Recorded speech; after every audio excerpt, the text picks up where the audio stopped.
My name is Sheila, and I'm 36, working part-time at a supermarket while raising two daughters, a 12-year-old and a 10-year-old. We live as a family of four with my husband Tommy. Life was comfortable and happy, and I genuinely believed our peaceful days would continue as I watched my lovely daughters grow. One evening after dinner, once the kids were in bed, Tommy, with a drink in hand and a serious look, began to speak. "Got a call today. Looks like Aaron's getting a divorce." I was taken aback by the sudden news. Wait, Aaron's divorcing? Aaron is Tommy's younger sister. I recall she got married about 7 years ago and has a 5-year-old child. That's a young kid. Is she going to be a single mom? Seems like it. Apparently, her husband had some hidden debts, and she decided to divorce him quickly. That's tough. Yeah, and she's planning to move nearby next month. She'll probably need some help, so I was hoping we could be there for her. Without hesitation, I nodded in agreement. Divorce is hard enough, let alone raising a child alone. Having raised kids myself, I deeply understood the challenges. I genuinely wanted to help in any way I could.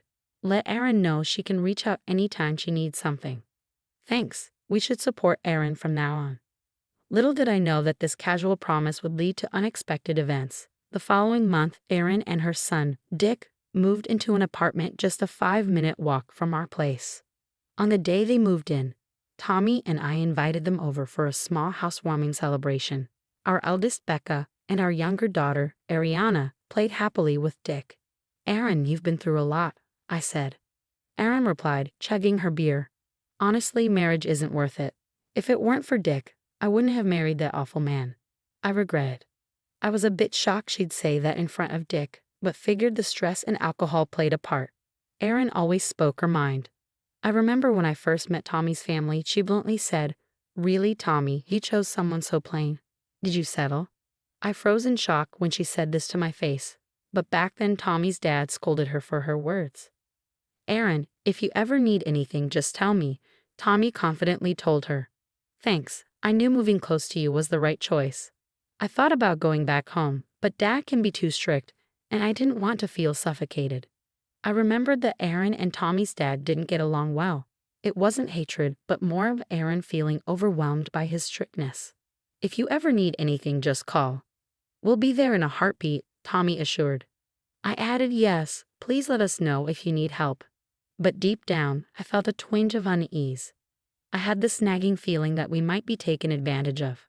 And my intuition wasn't wrong.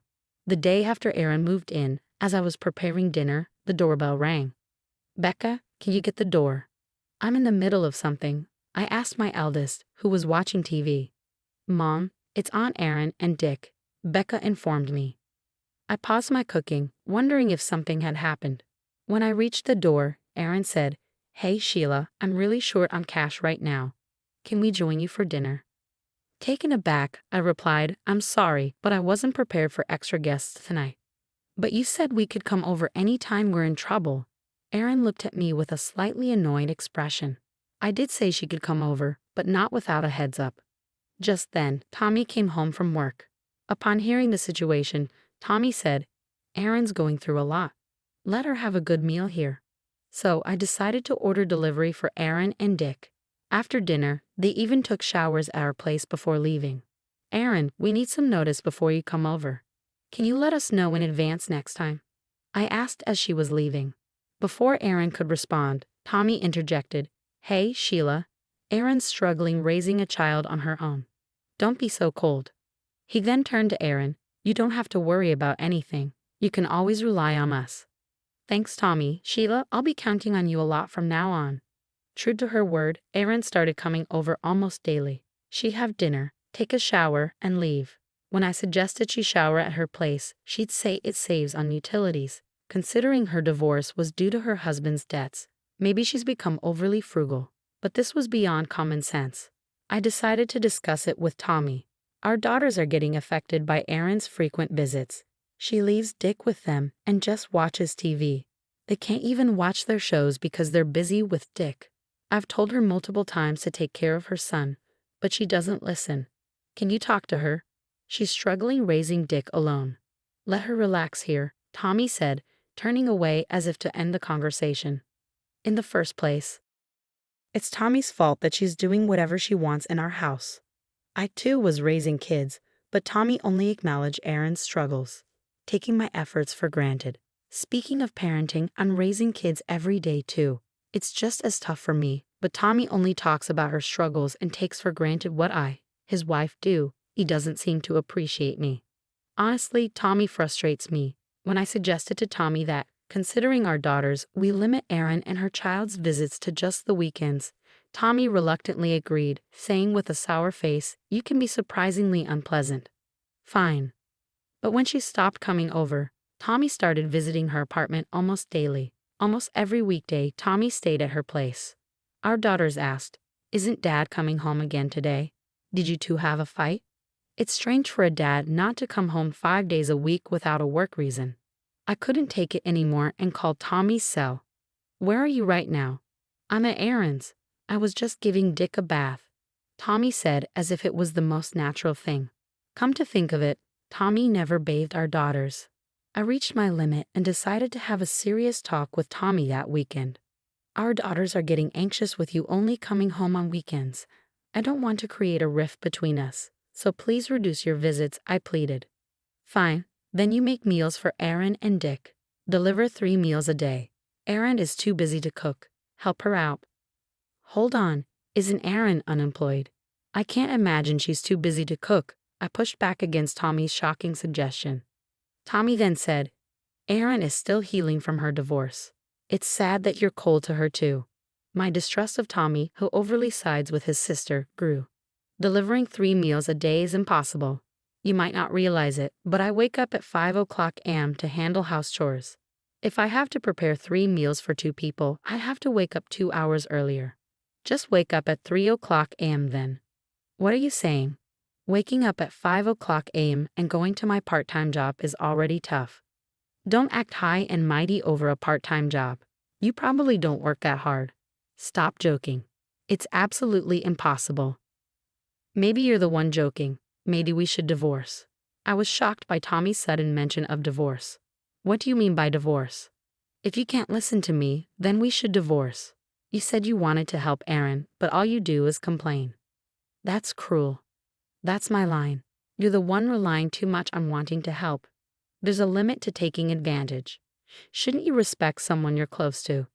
That day, our conversation didn't resolve anything. The next day, Tommy declared to our daughters, "You two will support your aunt and Dick from now on. Your mom says she won't help because she's mean. But you two are different, right? Helping those in need is a given." Our daughters looked stunned by their father's outrageous statement. "Becca and Ariana, after school go straight to your aunt's. Help with shopping and dinner. Don't come home until you finish helping." Got it. I couldn't believe it. Was Tommy planning to use our daughters since I refused? Our daughters responded, "Dad, you're being weird. We don't understand. Mom, we're leaving." Even they couldn't agree with their father's absurd statement. Tommy told me, "Tell the girls too. Since you won't help Aaron, it can't be helped." What does he mean by "it can't be helped"? My anger reached its peak, and I came up with a plan. That day, I quickly changed my part-time job shift and visited Tommy's parents' home. "Oh Sheila, what brings you here so suddenly? Sorry to bother you on your day off, father-in-law." I took a deep breath to calm myself, but tears started to flow. "What's wrong? Did something happen?" "Yes, something very hurtful and sad." I told father-in-law everything. Even though Aaron doesn't seem to think highly of father-in-law, I've always liked him because beneath his strict demeanor, he's genuinely kind.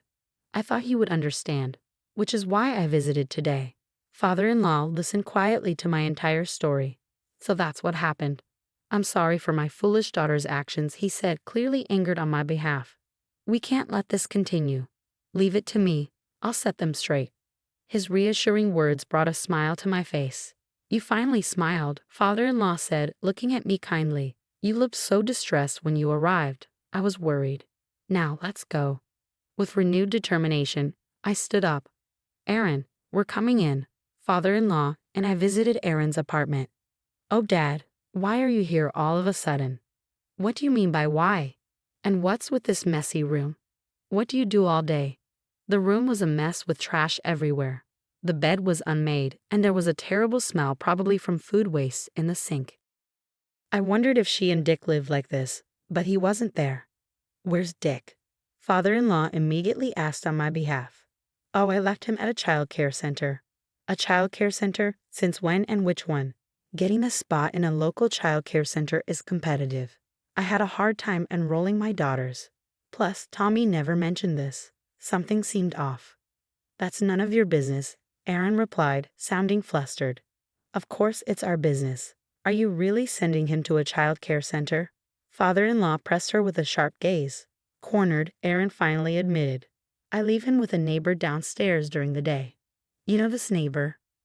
No, but they have a 4-year-old, so I thought it was okay. If there was a scale for audacity, she'd score high. You fool, go get Dick right now. Father-in-law shouted, and she hurriedly left to bring back Dick. What were you thinking? You've caused Sheila so much trouble. Explain yourself. Well, Tommy said I could use Sheila however I wanted. He said she'd do anything he asked, she said without any remorse. Wait, is that true? Did Tommy really say I could be used like that? Yes, he said you're like his servant. He even said to use your daughters if needed. I can't believe that man, to think he viewed his wife and daughters in such a way. Father-in-law was equally shocked. Thankfully, Aaron's loose lips revealed the truth. While she had her issues, it was clear Tommy was the main problem. I decided I would never forgive Tommy. Father-in-law and I waited for Tommy at Aaron's apartment. Aaron, I'm home. Tommy, returning with high spirits, froze upon seeing father-in-law sitting silently. Dad, why are you here? We've been waiting. Sit down. Father-in-law pointed to the sofa in front of him. Why the sudden visit? You startled me. Tommy tried to brush it off with a smirk. Just sit down. With a stern command, Tommy quickly sat up straight. You've been doing whatever you please, haven't you? Tommy glared at me upon hearing father-in-law's words. You ratted me out to Dad. Shut up. Both you and Aaron are out of line. But Tommy and his sister were clearly intimidated by their father. It was evident they were genuinely afraid of him. Sheila, what do you want to do moving forward? Father-in-law asked me calmly. I had already made up my mind. Actually, the girls are currently at my parents' house. Why would you do that without discussing it with me? Tommy demanded. I don't want to hear that from you. I was terrified of how you'd use our daughters. I felt I had to protect them. So I've decided we should separate for a while. Why the sudden decision to separate? Don't be ridiculous. It's not sudden. You've barely been home on weekends. Weren't you the one who first mentioned divorce? That was just a joke. I won't accept a separation, Tommy said adamantly. Then father-in-law spoke up. There's a process called mediation divorce. He explained the legal proceedings of divorce, the benefits of hiring a lawyer, and how to gather evidence to strengthen my case. It turns out father-in-law is a practicing attorney. Now I understand why Tommy and Aaron fear him. They know how father-in-law champions those facing injustices. Regardless of being his children, father-in-law would uphold justice without bias. It's puzzling how such a straightforward man could have such selfish children. I'm on Sheila's side. What's right should prevail. Father-in-law's words warmed my heart. After a 3-month separation, Tommy and I divorced. I thought it would lead to mediation, but Tommy agreed after father-in-law's persuasion. I don't know what was discussed, but Tommy's words, I don't want to go against Dad, hinted at intense pressure. Tommy probably realized he stood no chance against father-in-law, a skilled attorney. It was a clear victory for father-in-law. I told Tommy, how does it feel to be bitten by your own dog? He just looked down, saying nothing. He probably always looked down on me. It's a bit sad to think about. After the divorce, Erin lost the financial support she received from father-in-law. You can't always rely on others. If you need money, work for it. When you think of someone else, you can overcome any hardship. Father-in-law's words inspired her.